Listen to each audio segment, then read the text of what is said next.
and look forward to exploring some of the questions you may have concerning AI and specifically generative AI. But before we begin, I would like to acknowledge the land on which we live and work.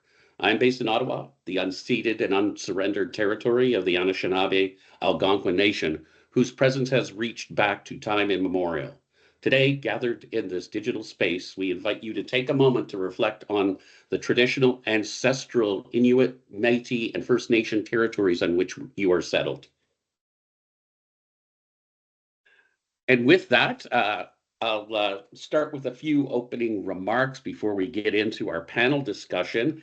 And this is the first part of a six-part webinar series to discuss generative AI, and in particular, the value of generative AI for business leaders so that you can make better decisions upon how to adopt generative AI into your businesses and how to best leverage it. And as an example, the next session, which will be on February 27th, will be concerning safeguarding your business in the digital era. And at the end, we will go over all the additional webinars in the series. But I think it'll be good to jump into this very important discussion today about making the case for investment in generative AI.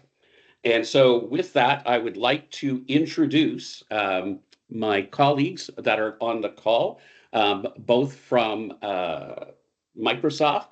And so, Sunny, I'll start with you. Please introduce yourself. Awesome. Thank you, everyone, for joining. Good morning, good afternoon. So I'm Sunny from Microsoft. My role is I lead co-pilot for our SME segment, so small to medium businesses.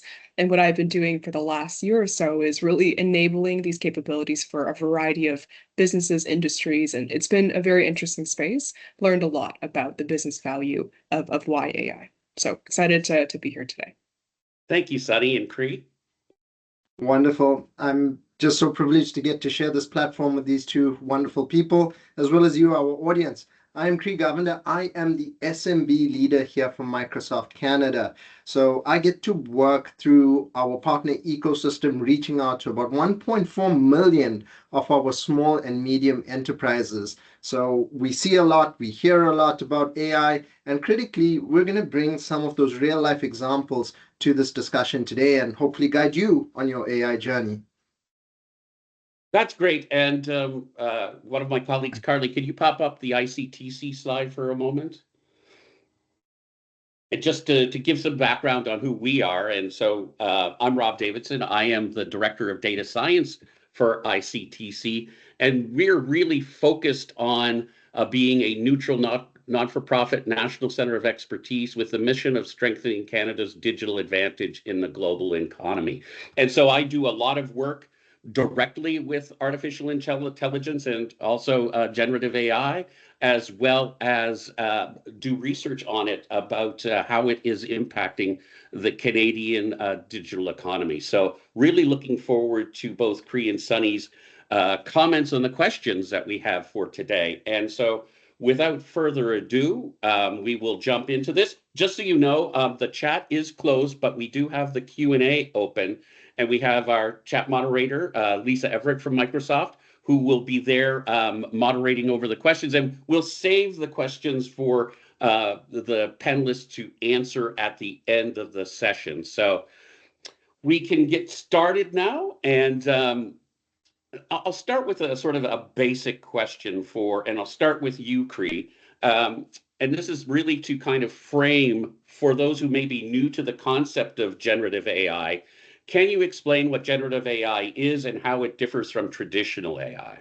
And I get this quite a lot as well. So, AI has been with us for a very long time, contrary to what some people may think.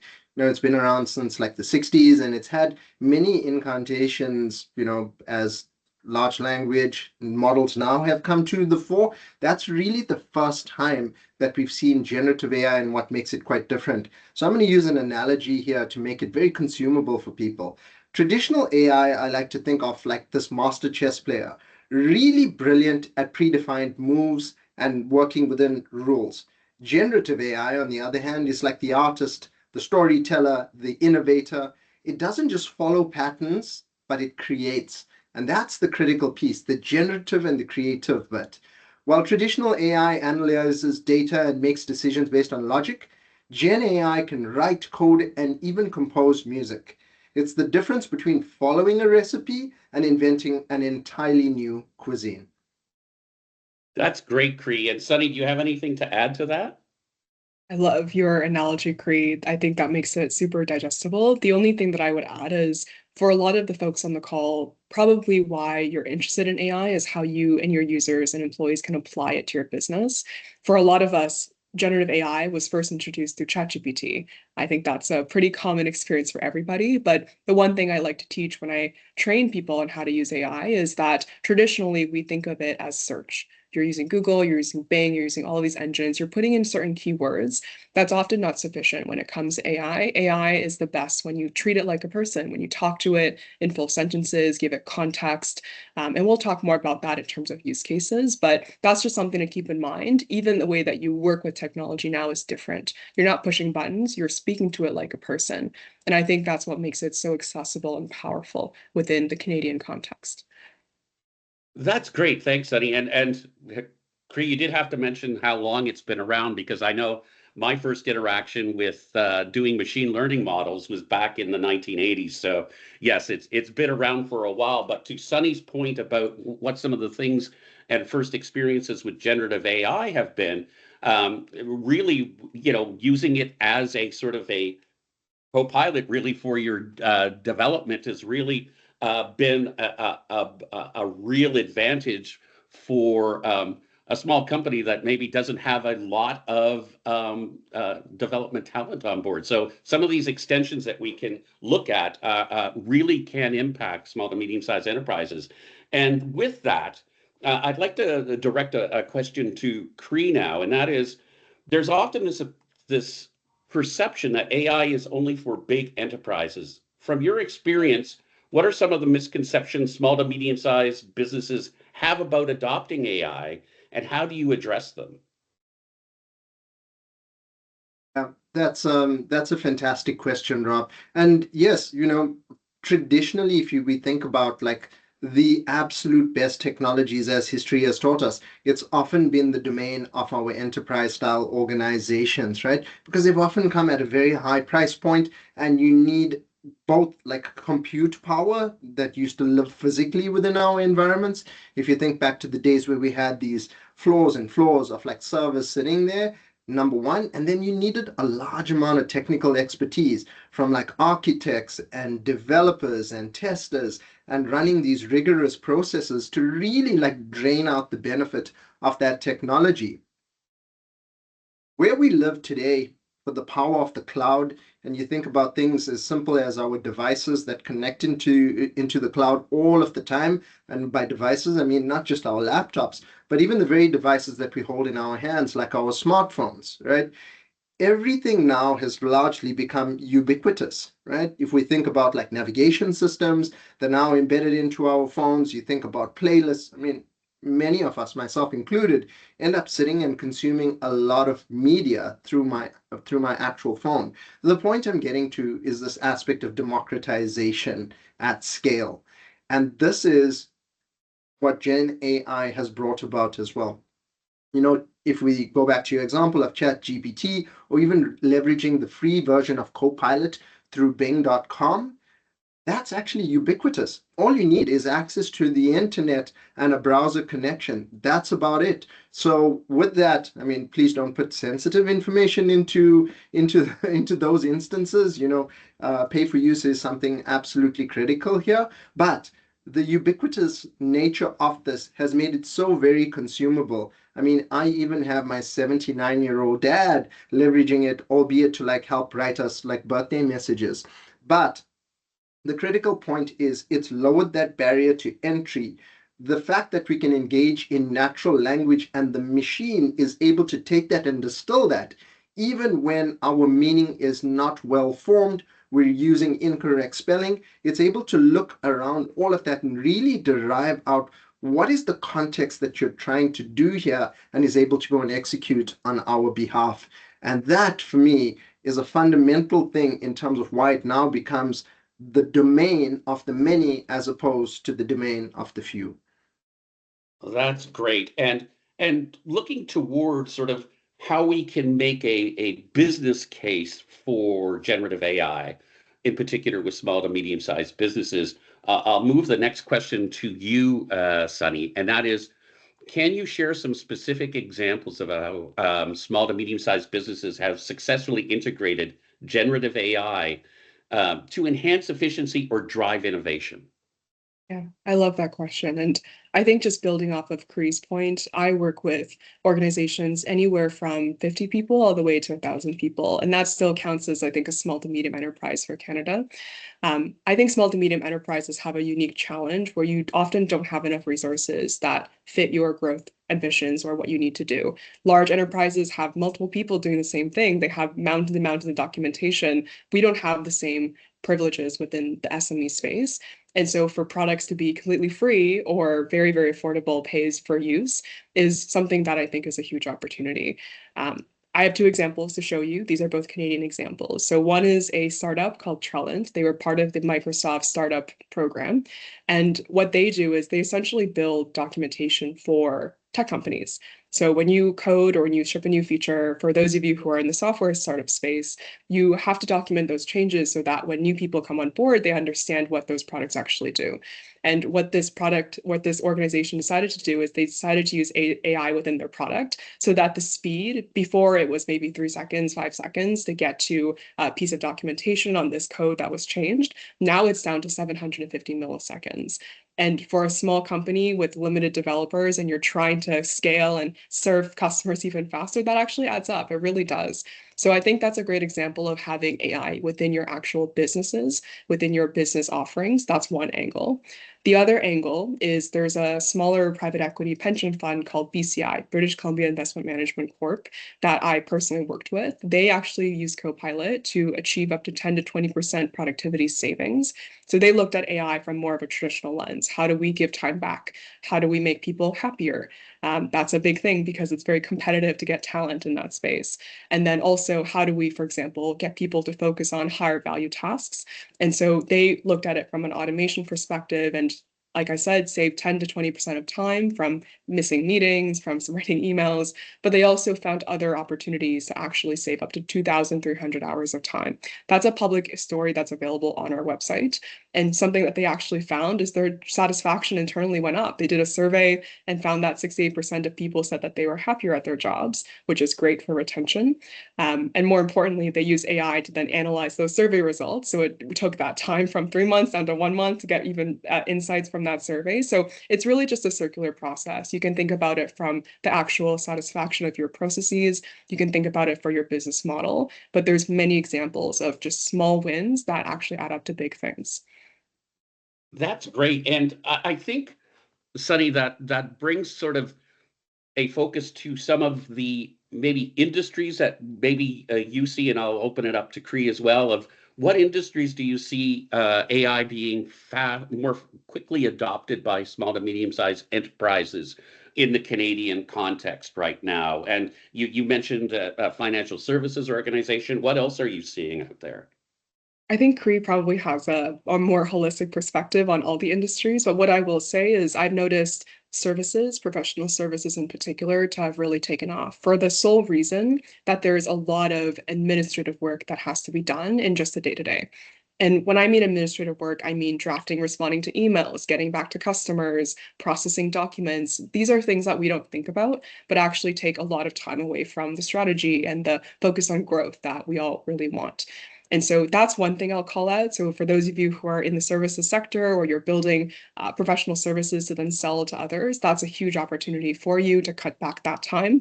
And then the other thing too, Rob, is we often at Microsoft look at it not as much from industry, but from function.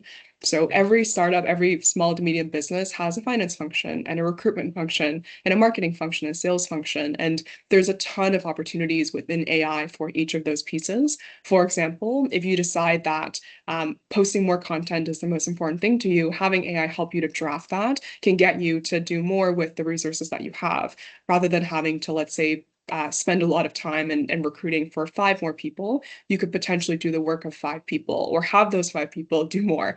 So it's a pretty much a winning strategy. And I always guide my leaders on think about it from a function perspective. That's very transferable across the board. You agree, Cree? Yeah, absolutely. I think Sunny's touched on so much goodness in there. I'm sitting and I'm riveted to what she's saying, right? And I would absolutely concur with everything that she's highlighted.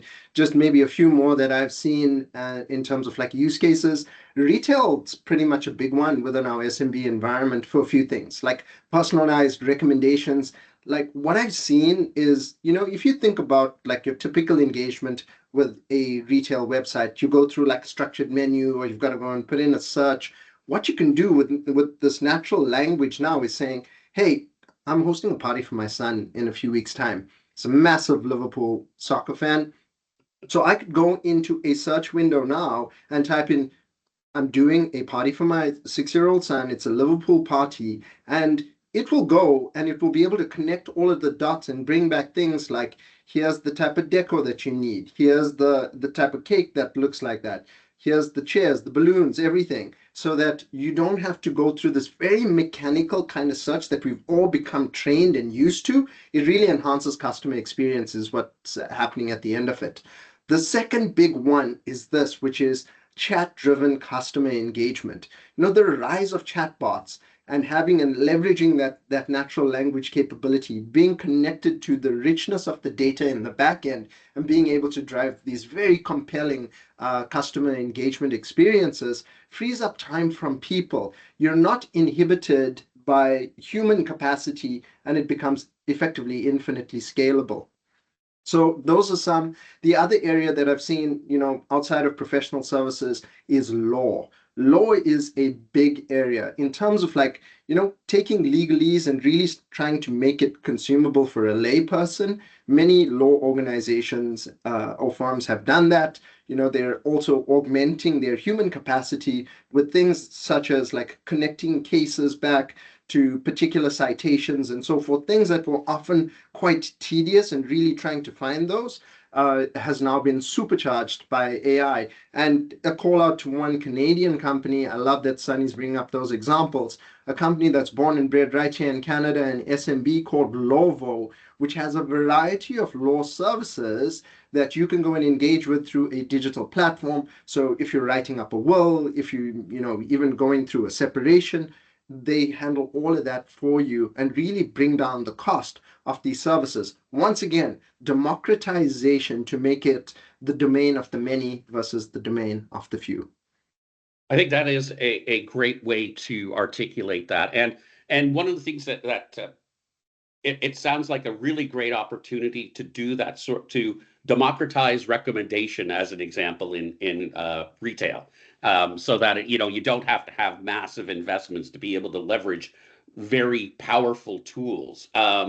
And also, I think, drawing to mind mentioning the law sector, I think that there are some real opportunities for any sector that has a lot of documented institutional knowledge that they can then empower and use platforms for generative AI to take that and use that to get better leverage with their interactions with their clients and the services that they provide. So thank you for that. And yes, Sunny. Just one more thing to add on the law side. A lot of the times for businesses, especially that operate in Ontario or Toronto, for example, where I live, there's a lot of even municipal bylaws that you need to follow in order to set up certain True. businesses. You need to get all these permits. And so even using small things like a search using AI to get you the right documents saves you the cost of having to bring on, let's say, a lawyer for an hour. Those are costs that really matter to small businesses. So I just wanted to wrap up everything and say that there are small wins all across the board. If you're not doing it, you should definitely think about doing it today. Yeah, and that's great that it isn't that you have to dive in deep right away, and that you can get these small wins going forward. And now I kind of want to change it a little bit to talking about making the business case for AI adoption. And I'll just start with you, Cree. When presenting AI adoption to stakeholders, what are the key elements small to medium-sized business leaders should focus on to build a compelling business case? Yeah, and this is also a super interesting one, right? But I think the first thing for people to just really maintain business and even tech people, especially, is that AI adoption isn't a tech project. It's really about a business transformation. Leaders need to focus on three key things as I see it today. Number one, efficiency gains. So really show how AI eliminates or even augments these repetitive work type functions that we're all sucked into, how it helps reduce errors and ultimately speeds our processes. The second one is the revenue impact. Highlight how AI driven insights lead to better decision making, customer engagement, sales, and growth. And here's a call out on this aspect of the revenue impact and or ROI on this. Often we've been so heavily tuned in terms of what's the actual ROI on this, and driving it towards a very clear financial number. When it comes to leveraging tools like a Copilot as an example, it's like me asking you, Rob, if I had to give you this super highly skilled intern, and this intern's helping you and off lifting off some of the tasks, can you really quantify it right down to a dollar value in terms of how much time? You'd have a felt sense, but you wouldn't have that empirical sense on it. So on that, if you're saving 2 minutes here and 5 minutes there and so forth in terms of tasks that you're outsourcing or augmenting by leveraging these technologies, don't throw those away. So at the end of a month, I kept a spreadsheet for myself initially, and kept tagging, I saved 2 minutes, 10 minutes, 15 minutes. And at the end of the month, I was like, oh my God, I've saved many, many hours, 20 odd hours in a month. So that's where the real ROI comes in. And the third thing is competitive advantage. AI isn't just about catching up in my mind. It's really about getting ahead. So make it super duper clear, right? So create clarity, because your competition's already experimenting with this. And those that wait really risk being left behind. One customer said this, and it's an absolute tagline that I love using. He says, Cree, having access to this type of technology is the equivalent of giving a marathon runner a bicycle. It is that much of an unfair advantage for me. That is wonderful to visualize that. It definitely would be an unfair advantage. And Sunny, not to put you on the spot, but what do you think some of the most impactful use cases of generative AI for small to medium-sized businesses that directly contribute to cost savings or revenue growth? What would they be? Yeah, it's a good question. And I think the answer is it depends on what sector you are and what you're hoping to do. So my answer to your original question of what are you seeing is that it's important to know what an AI win looks like for your organization. Every company is different. When I speak with a variety of different organizations, an AI win could be better satisfaction, meaning you can drive better talent. For example, AI wins could be saving time, that could be a legitimate thing. And so the answer is it depends. But there are three that I've noticed come out as just first to market, or this is the first thing we want to try. The first thing being within recruitment. So a lot of you are running businesses where it's important for you to find people that can really run that business effectively. And the process of recruitment takes a lot of time because you have your day jobs, you're growing your business, you're running, but you're also looking at candidates and reviewing resumes and so forth. For those of you who don't have robust HR departments, or you're still taking on the bulk of the hiring, having AI, let's say, scan over a resume and saying, hey, is this person a fit based off of what you know of my company? You can feed it context on the role, your organization, what you're looking for, and then have it look at its resume or that person's resume. Huge time saver. And times that by 100, maybe you're reviewing 100 resumes for an opening. That's a quick and easy win that I think everybody can replicate. Similarly, so I talked about marketing and content. A lot of the success of a smaller business is getting your name out there, being sure that you win customers and you compete with the big people, the big enterprises. And so having, again, the ability to generate a ton of content, craft it in your tone, get it out there, post constantly, get in front of the algorithms, I found has really benefited a lot of my customers. And then the third thing is customer support. We touched on it briefly, but a lot of the times what distinguishes a smaller business and services from, let's say, a big enterprise is the personability of your response time and the way that you help your customers or your clients. Being more responsive is actually a winner. And so a lot of my businesses are building, let's say, an AI chatbot on their website, to Kree's point, that takes in your context, or you have AI generating responses based off of your documentation, any way that you can shorten that time of getting back to your customers in a fast and friendly way so that they remember you and they can come back again and again. So those are the three things I'd say, Rob, but again, it depends. You need to know what Yes. an AI win looks like for you in your context. That's great, Sunny. And Cree, are there any other ones that you want to add on to what Sunny just shared? She's doing such an amazing job. Like, it's hard to follow that kind of pace. But some of the things that I've seen when it comes to this is, if you think about it, like we did an very interesting study. The study's still continuing, and we've sampled over like 13,000 SMBs, like globally over 12,000 tools, to really find out what are the top use cases that organizations look for. And number one, right up top, is productivity, right? So many of the things that Sunny had mentioned, and for every organization, that's going to be different, right? For some people, it's like if you're, in the media space, it's going to be a lot about like generating images and videos and text, So, and then if it's a different kind of business, like a tech one for us, like I do a lot of like email responses and like scheduling and analysis and those kind of things. So where I'm getting to is effectively what Sunny said, right? Try and think about yourself and your business, because it's not going to be a one size fits all. What I invite people to do, and Microsoft has some really fantastic assets through our partners that we can make available to you. The first one is an AI compass. So you can go and do a self-assessment, and based on you and your industry, it will tell you what are like the top 4 or 5 most prevalent use cases for you and your industry. That's one.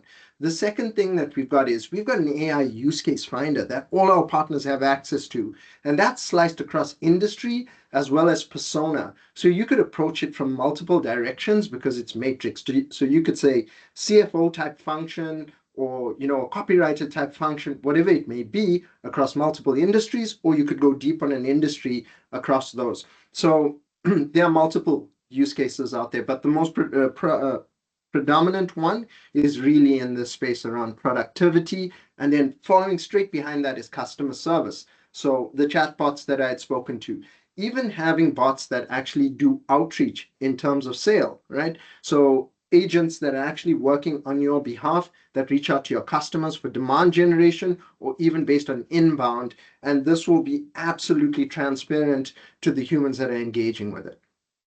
Oh, that's great, Cree, and thank you, Sunny, for setting the stage with all those examples.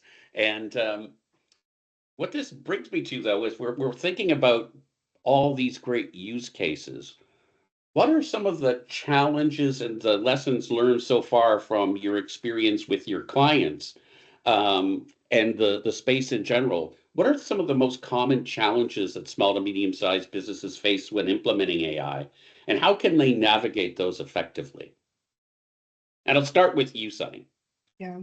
I actually was thinking about this quite a bit last night because it comes up a lot, as you can guess, in my line of work. There's really two things I think that come to mind. Number one, there's this mentality amongst business owners that technology or AI is too technical or not within their realm. You know your business, you know your customers, but when you think about AI, it's super overwhelming. It's super inaccessible, and you feel the need to recruit the smartest PhD from Waterloo, for example, to come join your company. That's not necessarily the case anymore.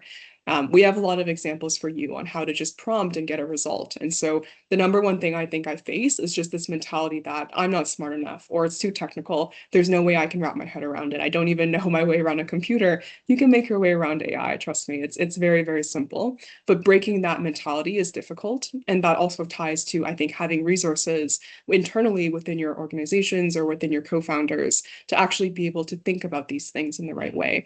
ICTC obviously will help with that. There's a reason why this organization exists, but the solution is often to increase AI literacy and to upskill your people. So again, the reason why we're having this webinar.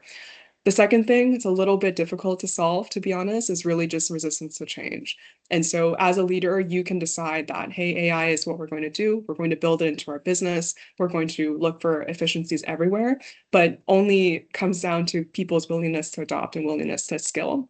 what I've seen work quite well is investing in training. So giving course credits, giving time for your people to actually spend on training for these capabilities. And then also from a leadership perspective, how are you demonstrating your willingness to adopt AI? If you show your people, hey, this is a workflow that I've completely changed from 3 hours to 3 minutes, that becomes a catalyst for behavior change. So one that's easier to solve, which is the resources and literacy. The second is a little bit harder, is mentality. But again, both require leadership. So something to think about. That's great, Sunny. And Pri, have you seen anything from a challenge perspective they can eat, that the small to medium sized businesses can conquer in the medium term? Yeah, and there are three things for me, and there are three F's, not nothing to do with swearing. But the first one is fear, right? Fear really comes from this aspect of uncertainty, some of what Sunny had spoken about. And critically, like I'll get ahead of this, like employees really worry about job displacement here. And the key here is around clear communication, having a strategy that organizations develop in conjunction with their people and then communicating that in an effective manner. AI is an enhancer.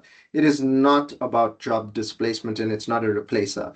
You know, somebody put it so eloquently and they said task displacement is not the same as job displacement.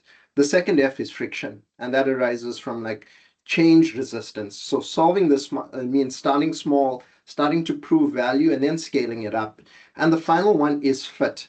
And it's about choosing the right AI solutions. SMBs should focus on these practical plug and play tools rather than custom built systems that demand heavy resources. Those can come at a later point in time as you develop, to what Sunny was saying, like AI literacy and AI fluency. The path to AI success isn't about perfection on day one. It's really about this incremental progress over time. That's great. And I think that when we're looking at these challenges, it does sound like, again, there are ways to address them. And I think that is where working with organizations like ourselves and yourselves will help organizations navigate through the challenges that they have. And I really liked, Cree, your quote on the that task displacement is different than job displacement, because I think that is really important, and really important for Canadian small to medium sized businesses looking at generative AI, because most people do not have unique distinct roles. They're going to be playing multiple roles within the organization. So the skills that are important to bring on board for generative AI need to be integrated into those hybrid roles. And I think I'll talk a little bit now about some of the research that ICTC has been doing on this, and I'll be interested to hear both from Sunny and Cree afterwards about their thoughts on it. But in the research that we are doing, and we've been doing AI research for a number of years, but we have a couple reports coming out in the next couple of months that focus on both the skills and also the impact of AI on the workplace. And some of the things that we're seeing is that there are some specific skills that people need to start developing. And not surprisingly, one of them is having a good, solid, both data literacy within your organization. That's important because data is really the fuel of AI. And so if you are going to be looking at generative AI solutions, and in particular, if you're going to be integrating your organizational knowledge with the information from the large language models, you really have to understand that and how that's going to work together. Plus, you're also going to have to understand sort of the data governance and privacy that needs to frame that. And that'll be part of some of the upcoming webinars that we'll be doing. At the same time, there are a number of other things that you probably need to get comfortable with. And for small to medium sized businesses, a lot of the stuff won't happen on premise, it'll be in the cloud. And so cloud solutions like Azure through Microsoft and other cloud platforms really will, we find are important to Canadian development and adoption of AI. Also, what we're seeing is in sort of the more advanced side of the equation, that you really do have to have if you're going to do development of AI products, and some of the more traditional AI even, that you're going to have an understanding of AI frameworks such as TensorFlow and have Python understanding as well to be able to implement and do model building. And another key component is transformers like Hugging Face provides that will integrate into your environment and you can leverage. And you really have to have those knowledge bases, and there might be specific knowledge bases. So if you are, say, getting into computer vision because maybe you want to use it as part of your quality assurance in your manufacturing facilities, and you want to use that computer vision, well, maybe some specialized knowledge and tools like OpenCV might be something that you'll look into.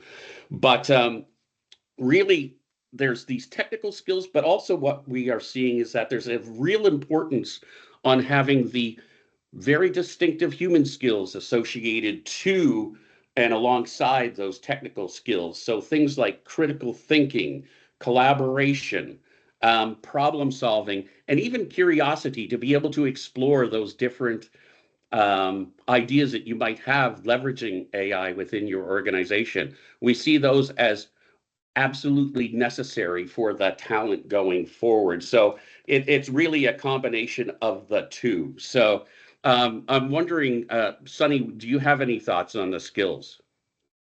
Yeah, I mean, I think you put it very, very well, Rob, in terms of what's needed and I think the gaps of where we want to go. A lot of the concepts, by the way, that Rob is talking about, like TensorFlow and transformers, I know for a lot of folks who are not AI forward or you may not know as much, know that you can just go to an AI console like ChatGPT or Copilot and ask about it. Hey, I'm a business owner. Tell me how these models or the cloud can help me make my business better. And so one thing I have seen is a lot of people within Canada have actually used it as a way to upskill themselves. And the best thing is it's endlessly patient, right? So it'll explain it to you like you're five.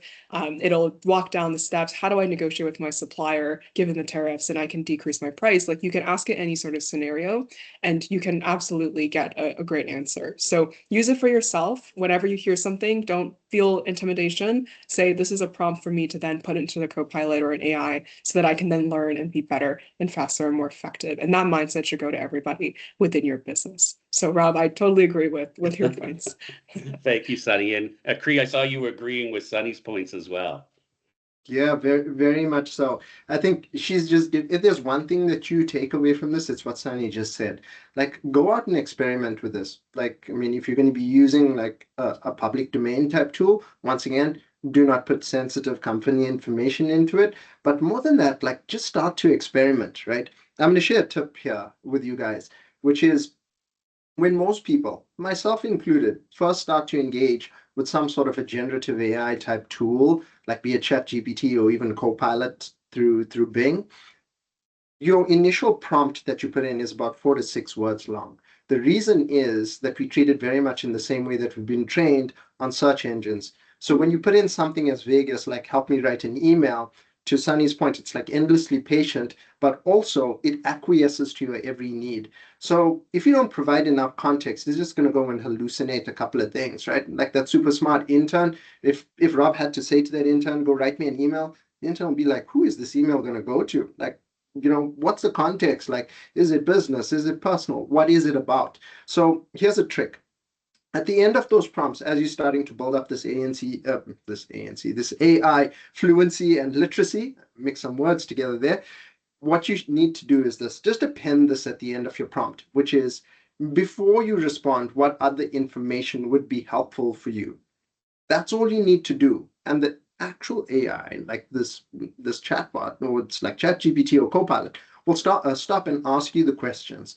So then you will start to train yourself in terms of providing more context, and you'll get richer responses out of it. So use it for that. I love the piece around like it can help you be a like train and learn on anything. I use it for that. I even use it for my mentoring. So I tell it like act like a super smart mentor. Here's a challenge that I'm faced with, like help coach me through this. It's the more you spend time with it, the greater like capabilities you'll build and your mind will expand or the aperture will open in terms of what's possible for you.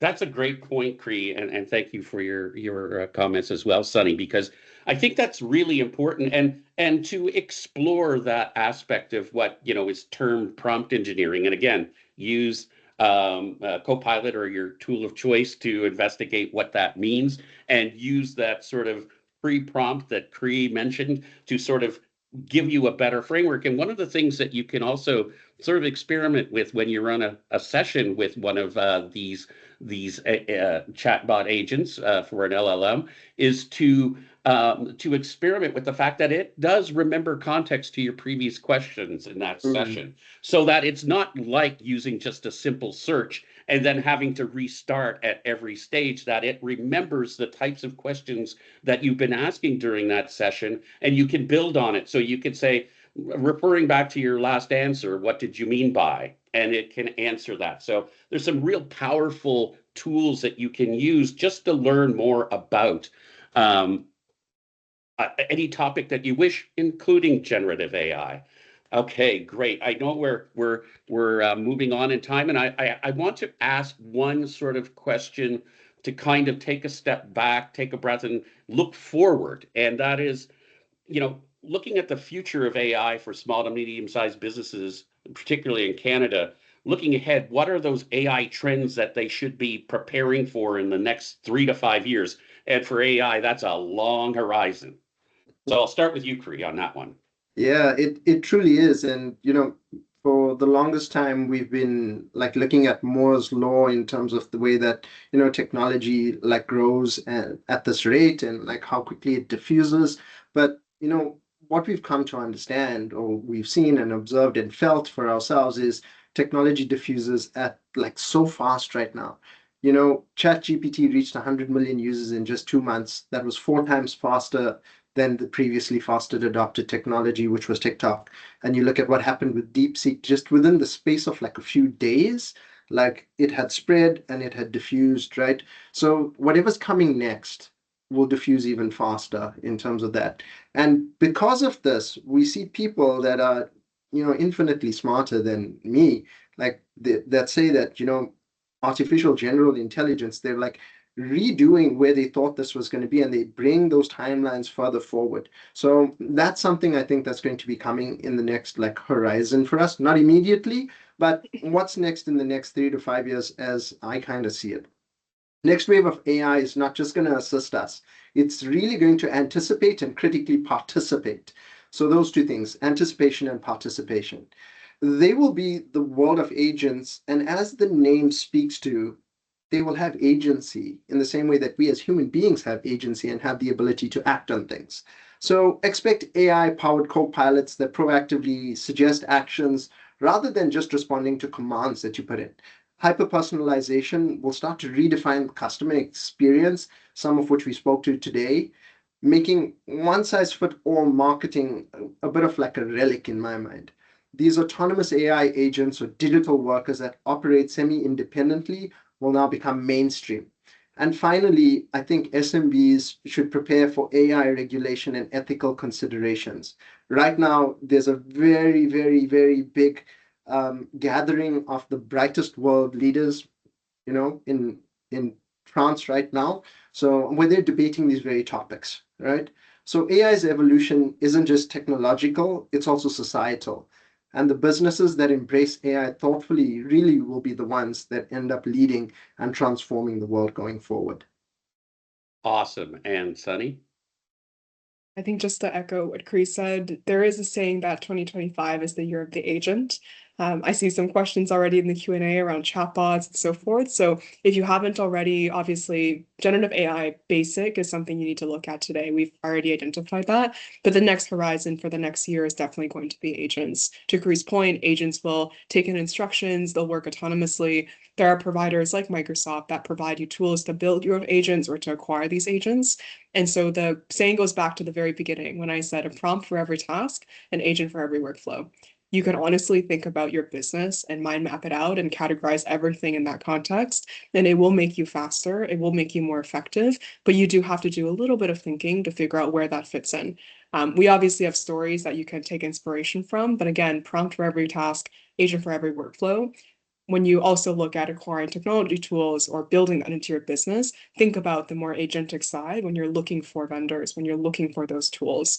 It will make you much, much more effective. So it's a really interesting space, Rob, and I'm personally excited to see how the next 3 months will go. 3 to 5 years is an age in this space. So Absolutely. And thank you both for wonderful contributions to this panel.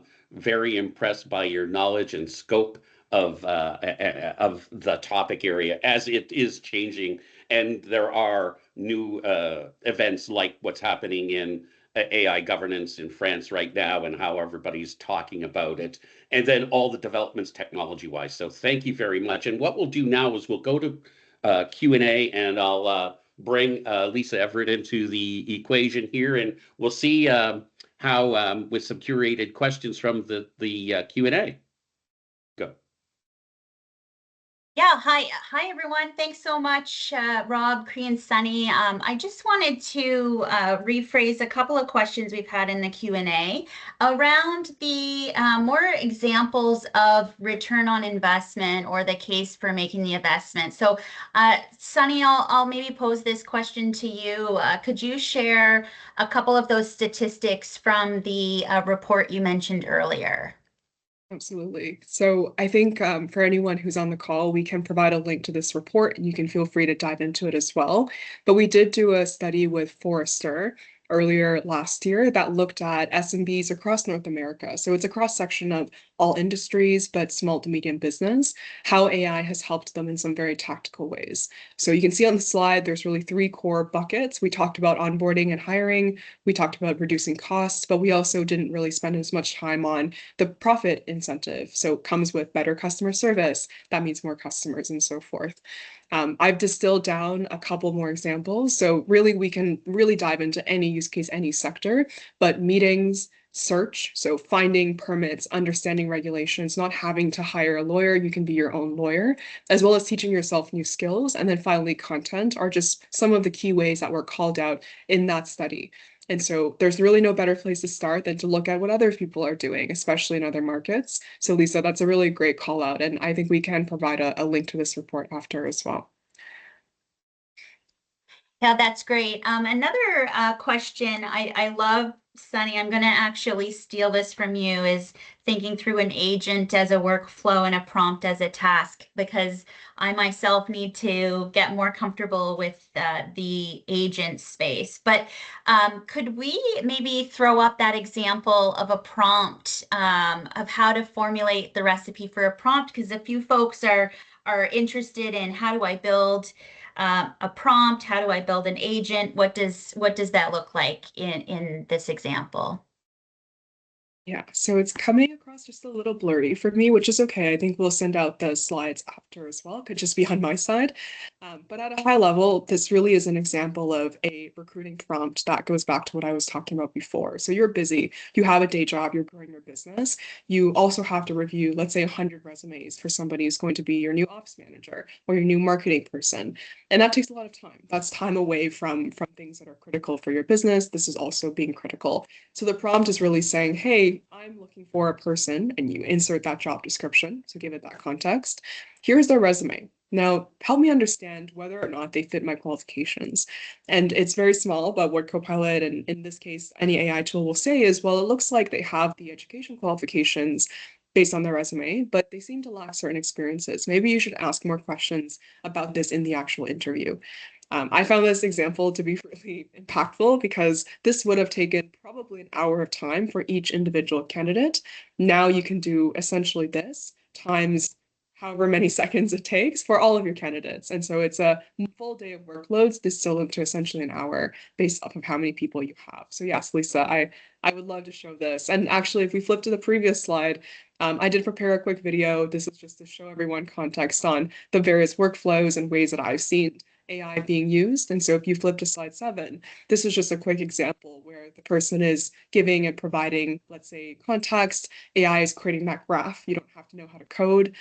You can go ahead and say, okay, now build my strategy for my business. I can do that as well. So there's there's so much here that seems very technical, but again, it's not a technical person who's doing it. You're just using your words and it's actually taking that action. So it's accessible. It goes back to the very first question, Rob, of why this is such a big deal for SMBs and SMEs. Do we have time for a couple of more questions, Rob? Sure. So maybe I'll tease our next session with this question, February 27th. And I'll throw this one to Cree. How does Copilot or other AI tools ensure that the information they're outputting is accurate? And how can we trust these tools? That is a wonderful question. So there's a process called like training that these models go through, right? And as Microsoft, if I speak, I can't speak about every single provider, out there because I don't get to work with them or for them. But what I can do is speak on behalf of Microsoft in the way that we approach things, right? The first one is, and my Microsoft brothers and sisters that are here will testify to this. When you walk through our halls, one of the first things that you'll see is Microsoft runs on trust, right? It's trust, and we do a lot of training on it, and it's also baked into our design principles, right? So by trust, number one, it speaks to this aspect of data. So your data remains your data. Like Microsoft will never use your data to train our models. I want to start off with that piece. And then the other piece is around security as well. We always ensure that things are secure by design.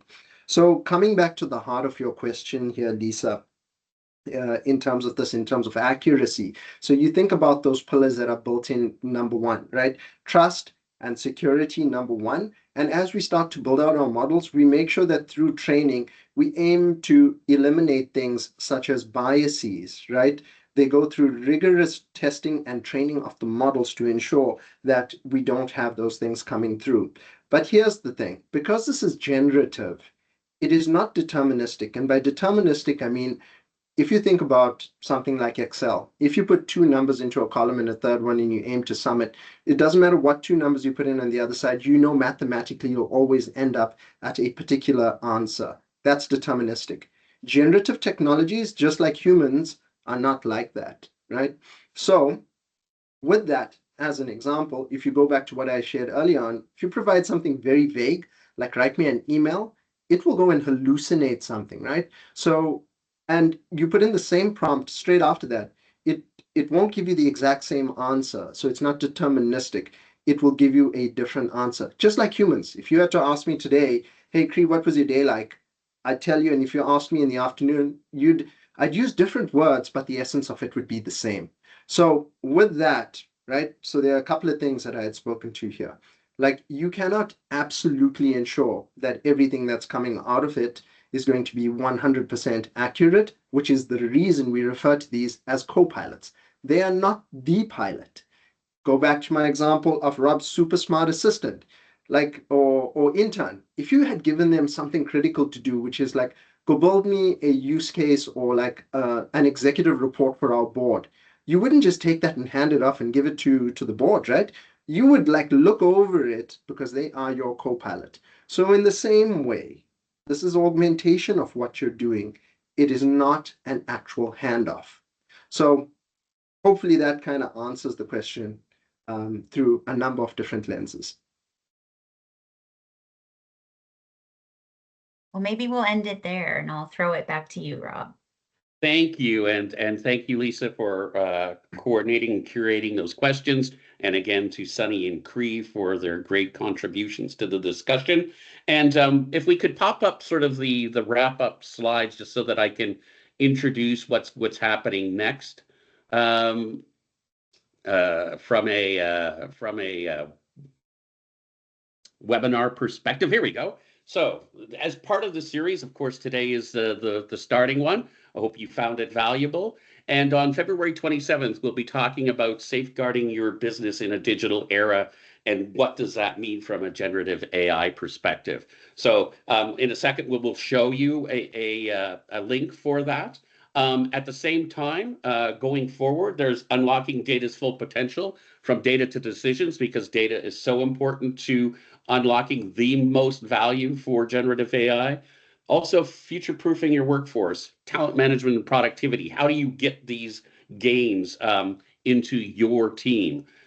Customer engagement, boosting retention and sales, in May, and in June, wrapping up marketing, automating campaigns, and personalization at scale. Some of the things that we've alluded to in this discussion, we will be diving in deeper in these following sessions.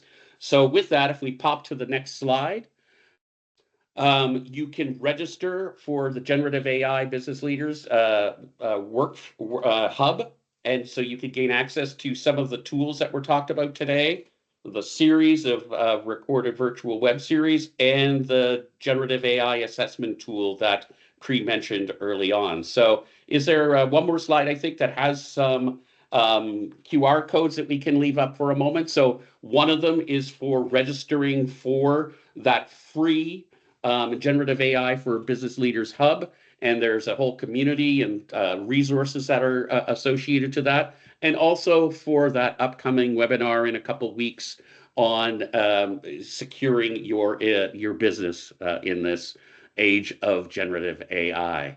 And with that, I think we're right on the top of the hour, so we'll just leave this slide here for a second. But again, from ICTC and from Microsoft, we thank you for you joining us and look forward to seeing you at the next session. Thanks a lot, everybody.